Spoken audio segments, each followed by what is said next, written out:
మనం ఇవాళ మీటింగ్ ద్వారా ఈ ప్రభుత్వానికి మన డిమాండ్ తెలియాలని చెప్పి కూడా ఈ సదస్సు నిర్వహించుకున్నాం. ఎందుకు నువ్వు ప్రతిదాన్ని పొలిటికల్గా మాట్లాడుతున్నావే, ఒక్క నిమిషం మా కోసం ఎందుకు మాట్లాడలేకపోతున్నావు? నీ అసెంబ్లీలో కానీ, నీ అధికార ప్రోగ్రాంలో కానీ, అధికార పార్టీ ప్రోగ్రాంలో కానీ ఎక్కడ కూడా నువ్వు నేనున్నా నీ నోరుతోనే హామీలు ఇచ్చినావు. కాబట్టి ఈ అమలు చేయనంత పోకపోతే మేము ఎట్లుకుంటాం? మీ అమలు జరగకపోతే ఈ లక్షలాది మంది కార్మికులు రోడ్డున పడితే, అనేక మంది ఆత్మహత్యలు చేసుకుని ఆ కుటుంబాలు రోడ్డున పడితే మేము చూసుకుంటూ కూర్చోవాలా? నువ్వు చెప్పినటువంటి మాటలు ఇంకా ఎంతకాలం మేము నమ్మాలా? ఇక మేము సహించాం, ఇక మేము నమ్మమని చెప్పి మేము మొన్న మహాధారణ నుంచే చెప్పినాం.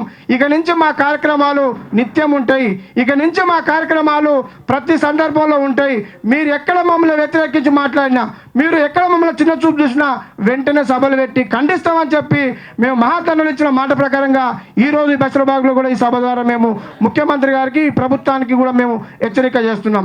కాబట్టి నువ్వు ఇచ్చిన ఎందుకు అమలు చేయవు? ఇవాళ మహాలక్ష్మి పథకం పేరుతోటి ఒక పక్క ఆటో డ్రైవర్లు ఇబ్బంది పడుతున్నారు, రెండో పక్క ఓలా, ఊబర్, ర్యాపిడో ఇప్పుడు ఏదైతే మన బోసు గారు చెప్పారో వాడో పక్క. ఈ ఇద్దరు దోపిడీ మన ఆర్థికంగా నష్టపోని కారణం. ఎప్పుడైనా ప్రపంచంలో, దేశంలో ఏ కార్మికులైనా, ఏ ప్రజలైనా ఎప్పుడైతే మన ఉపాధి కోల్పోతారో అప్పుడే రోడ్డెక్కి కొట్లాడతారు. ఎప్పుడైతే మనం బతకలేని పరిస్థితి వస్తుందో ఆ బతుకులు కాపాడని కోసమే మనం రోడ్డెక్కుతాం తప్ప మనం ఏదో డబ్బుల కోసమో ఏదో పని లేక మనం రోడ్డెక్కే పరిస్థితి లేదు. కాబట్టి ప్రభుత్వం అర్థం చేసుకోవాలి. కాబట్టి ఇలా జేఏసీగా నాయకులుగా మనం అందరం మాట్లాడుకున్నాం. మీ అందరి ఆమోదంతో మనం ఇచ్చే పిలుపు ఈ రాష్ట్రంలో ఉన్నటువంటి లక్షలాది మంది కార్మికులు పాటిస్తారు. కాబట్టి ఈ వేదిక ద్వారా చెప్పదలుచుకున్నాం. మనము ఈ ఏదైతే వచ్చే డిసెంబరు ఈ మొన్న జరిగినటువంటి వరంగల్ మీటింగ్ నుంచి డిసెంబర్ 9వ తారీఖు వరకు ఈ ప్రభుత్వం మేము బాగా ఘనంగా చేసినామని చెప్పి సంబరాలు చేసుకుంటుంది. నీ సంబరాలు ఎట్లా? మాకు సాగు పెట్టి మమ్మల్ని ఉరితాడేసి మా బతుకులు బాధారులేసి నువ్వు సంబరాలు ఎట్లా చేసుకుంటావో చూస్తామని చెప్పి ప్రతిరోజు మీ నిరసన కార్యక్రమాలు మేము పెడతామని చెప్పి ఈ వేదిక ద్వారా మనం 7వ తారీఖు నాడు మన జేఏసీగా ఈ రాష్ట్ర వ్యాప్తంగా ఉన్నటువంటి ఆటో కార్మికులను బంద్కు పిలిపియబోతున్నాం. ఆ బంద్కు మీరందరూ మద్దతుగా సపరిద్వారం తెలియజేయాలని చెప్పి ఈ వేదిక ద్వారా మీకు తెలియజేస్తున్నా. ఎందుకు బంద్కు ఇస్తున్నాం?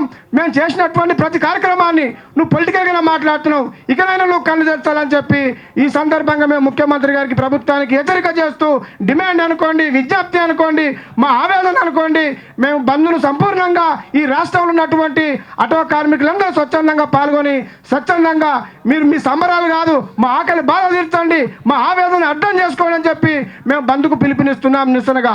కాబట్టి ఈ ప్రభుత్వం దిగొచ్చేంత వరకు, ఈ ప్రభుత్వం మన సమస్య పట్టించుకునే వరకు మేము ఈ పోరాటాన్ని వదలము అని చెప్పి ఈ సదస్సు ద్వారా మన కార్మికులకు తెలియజేస్తున్నాము నాయకులుగా మేమందరం అని చెప్పి.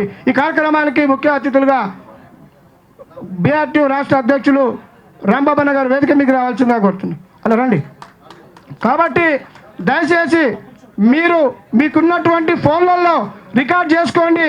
మీకున్నటువంటి ఫోన్లలో ప్రతి విషయాన్ని మన జేఏసీ గ్రూప్లో ఎవరి కోసమో ఏదో ఒకటి మనం పెడుతుంటాం. ప్రతి విషయం మన కోసం చేస్తున్న పోరాటంలో భాగంగా ప్రతి విషయాన్ని మీ గ్రూపులలో, మీ స్టేటస్లలో, మీ ఫేస్బుక్లలో, మీ ఇన్స్టాగ్రామ్లలో ప్రతిదీ ప్రచారం చేసి ప్రభుత్వం దృష్టికి పోవాల్సిన అవసరం ఉంది. కాబట్టి మీ ఫోన్లు ఏది ఖాళీ ఉండొద్దు.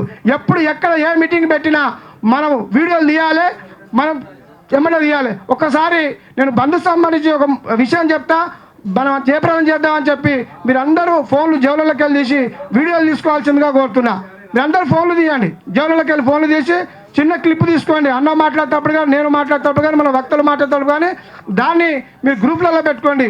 7వ తారీఖు నాడు నిర్వహించే బంద్ను జయప్రదం చేద్దాం అని. 7వ తారీఖు నాడు నిర్వహించే రాష్ట్ర బంద్ను, 7వ తారీఖు నాడు నిర్వహించే రాష్ట్ర బంద్ను, ఆటో బంద్ను. Thank you.